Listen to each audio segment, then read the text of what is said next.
Hello guys, welcome my YouTube channel Raj news में आपका स्वागत है। दोस्तों, आज हम बात करने वाले हैं 8वें वेतन के बारे में। एक बहुत बड़ी खुशखबरी निकल के आ रही है आज, और एक बड़ी अपडेट के बारे में बात करने वाले हैं हम। 8वें वेतन आएगा, यानी कि अब जल्दी ही 8वां वेतन लगने वाला है। जो कर्मचारी हैं उनके लिए बहुत ही अच्छी खुशखबरी है जो सरकार द्वारा निकल के आई है। 8वें वेतन की शुरुआत की जाएगी और यह कब गठित होगा उसके बारे में संपूर्ण प्रक्रिया हम इस वीडियो के माध्यम से आपको समझाने वाले हैं, बताने वाले हैं। दोस्तों, कब लागू किया जाएगा 8वां वेतन, 8वां पे है जो सैलरी के अंदर कब ऐड किया जाएगा, और एक वेतन से लेकर और 8वें वेतन तक की संपूर्ण जो जानकारी है मैं इस वीडियो के माध्यम से आपको समझाने वाला हूँ।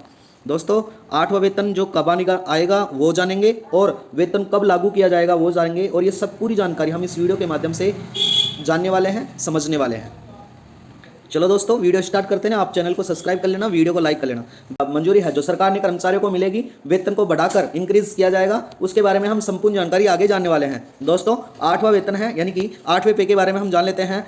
केंद्र सरकार द्वारा कर्मचारी एवं पेंशनधारियों के लिए एक महत्वपूर्ण खबर आई है। पेंशनधारियों के लिए एक बड़ी महत्वपूर्ण खबर निकल के आई है। सरकार ने 8वें वेतन आएगा और हरी झंडी दिखा दी, यानी कि 8वें वेतन के लिए हरी झंडी दिखा दी। अब लाखों सरकारी कर्मचारी एवं पेंशनधारियों को लाभ मिलने की संभावना है। यह आयोजन सरकार द्वारा कर्मचारियों के वेतन में वृद्धि के संबंधित सभी सिफारिशों में सरकार का जो तोहफा है जो सौंपा जाएगा। पिछले वर्षों में कुछ वर्षों में जो कर्मचारी संघ के वेतन वृद्धि को मांग रहे थे, अब उनकी उम्मीद पूरी होने वाली है, उनकी मांगें पूरी की जाएंगी। सरकार ने हर 10 साल में एक बार नया वेतन आयोजित गठित किया था, और अब 8वें वेतन की जो गठन है जो 2026 में संभावना है, जिससे पहले 7वें वेतन आया था जो 2016 में लागू किया गया था। अब इस कर्मचारियों की सैलरी में महत्वपूर्ण वृद्धि की उम्मीद है। आइए जानते हैं दोस्तों 8वें वेतन की विस्तार से संपूर्ण प्रक्रिया। और अब हम जानेंगे 8वें वेतन की जो महत्वपूर्ण है उसके क्या महत्व है वो जान लेते हैं। 8वें वेतन आयोजित गठन में केंद्र सरकार ने 1 करोड़ से अधिक कर्मचारी एवं पेंशनधारियों के लिए बहुत महत्वपूर्ण है। यह योजना कर्मचारियों के लिए न्यूनतम और अधिकतम वेतन वृद्धि में काम आएगी। इसके साथ ही महंगाई पर प्रभाव पड़ेगा और इसको कम करने में मदद होगी। दोस्तों, 8वें वेतन का उद्देश्य है सैलरी जो संरचना की सुधार है, यानी कि सरकारी कर्मचारियों की सैलरी संरचना में बेहतर सुधार किया जाएगा। और जो महंगाई का प्रभाव है, महंगाई के प्रभाव को चलते हुए बढ़ती है महंगाई को ध्यान रखते हुए सैलरी में वृद्धि की जाएगी। और जो सेवानिवृत्त लाभधारक हैं उनके लिए, पेंशन भोगियों के लिए बेहतर सेवानिवृत्त का लाभ सुनिश्चित किया जाएगा। दोस्तों, इसी प्रकार से जो 8वां वेतन है उसको आयोग का संभावित समय क्या है, यानी कि उसको लागू करने का संभावित समय है। आधिकारिक जानकारी के अनुसार 8वें वेतन का आयोजन जो किया जाएगा जनवरी 2026 से लागू होने की संभावना है। सरकार ने अभी तक इनकी औपचारिक घोषणा नहीं की है, लेकिन विभिन्न मीडिया के रिपोर्ट के माध्यम से आप इसकी पुष्टि कर सकते हैं जो जल्द ही लागू किया जाएगा। दोस्तों, इसकी आप संपूर्ण जानकारी वीडियो के माध्यम से भी प्राप्त कर सकते हैं, जो आपको बेसब्री से इंतजार है उसका। 8वें वेतन की जो आयोग संरचना है उसके बारे में बात कर लेते हैं। विशेषता और विवरण, उसकी दोनों चीजें हम पढ़ने वाले हैं। दोस्तों, आप बने रहना वीडियो में। आयोग का नाम है 8वां वेतन योग। लागू होगा 1 जनवरी 2026 से। कर्मचारियों की संख्या 1 करोड़ से ज्यादा अधिक कर्मचारियों को दिया जाएगा। न्यूनतम वेतन यानी कि 18,000 से बढ़ाकर 34,560 रुपए की संभावना है, यानी कि लगभग डबल किया जा रहा है। और जो पेंसिल, जैसे मौजूदा पेंसिल आपकी 9,000 रुपए है तो उसको बढ़ाकर 17,280 रुपए की संभावना है।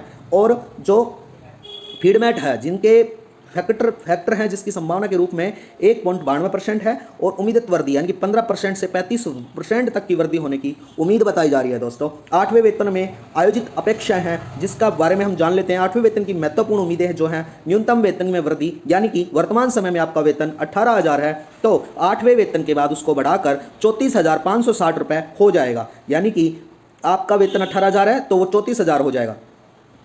और फैक्टमेट फैक्टर के हिसाब से जो फीडमैट फैक्टर है इसमें 1.92 पर सेट किया जा सकता है। पेंसिल में वृद्धि, मौजूदा जो न्यूनतम पेंसिल है जैसे 9,000 उसको बढ़ाकर 17,280 हो सकती है। महंगाई भत्ते के अनुसार जो है उसमें महंगाई भत्ते में भी वृद्धि की संभावना की जाएगी। दोस्तों, कर्मचारी संघों की मांग के अनुसार जो मांगे हैं उनके में हम देख लेते हैं क्या है। जो फीडमैट फैक्टर बढ़ाया जाएगा, जिसको पिछले बार फीडमैट फैक्टर को 2.57 बढ़ाया था, अब की बार 3.68 बढ़ाने की मांग की गई है, वो हो सकती है। और सैलरी संरचना में सुधार, सैलरी संरचना को अधिक पारदर्शी एवं न्याय संगत बनाने की आवश्यकता होगी जो सरकार द्वारा की जाएगी। और सेवानिवृत्त में लाभों के जो रिटायरमेंट के बाद मिलने वाले लाखों वेतन को बढ़ाया जाएगा। दोस्तों ये कॉन्फ्रेंस में मोदी जी ने इशारों में कुछ 8वें वेतन की बातें भी की थी। और दोस्तों पिछले वेतन आयोजन में विश्लेषण हम कर लेते हैं, जो पिछले जो शुरू से हैं भारत में जो 7 वेतन लगे हैं इससे पहले, उनके बारे में संपूर्ण जानकारी हम इस वीडियो के माध्यम से समझने वाले हैं। वीडियो में जरूर बने रहना, तभी आपको समझ आने वाला है। जो फर्स्ट है, पहला वेतन आयोजन 1946 में किया गया था। स्थापना जनवरी 1946 में की गई, जिसमें न्यूनतम मूल वेतन था 200 रुपये। 1946 में थी 200 रुपये। उसके बाद में दूसरा और तीसरा वेतन हम जान लेते हैं। तीसरे वेतन में आयोजित 1959 में किया गया। इसकी स्थापना जनवरी में ही की गई थी 1959 में।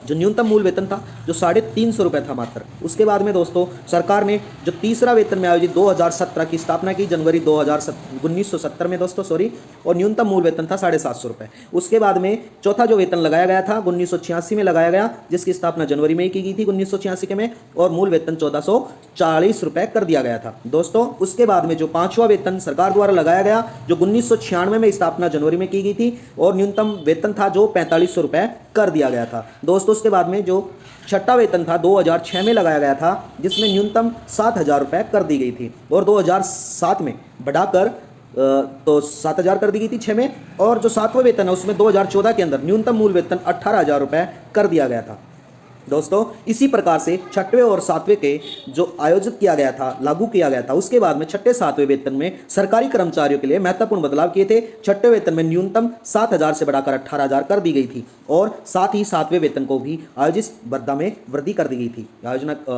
लागू करने के बाद भत्ता में वृद्धि कर दी गई थी। अब 8वें वेतन के भविष्य में 8वें वेतन की गठित सरकार कर्मचारियों को एक नई उम्मीद लेके आएगी, जिसमें केवल सरकारी सैलरी में वृद्धि नहीं बल्कि पेंशनधारियों में भी वृद्धि में लाभ मिलेगा और उनकी वृद्धि की जाएगी।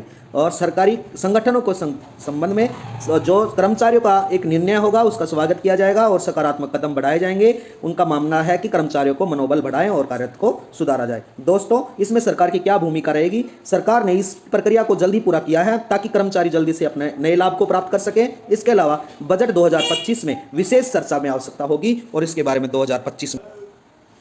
2025 की विशेष चर्चा होगी आवश्यक। दोस्तों वीडियो समझ आया होगा।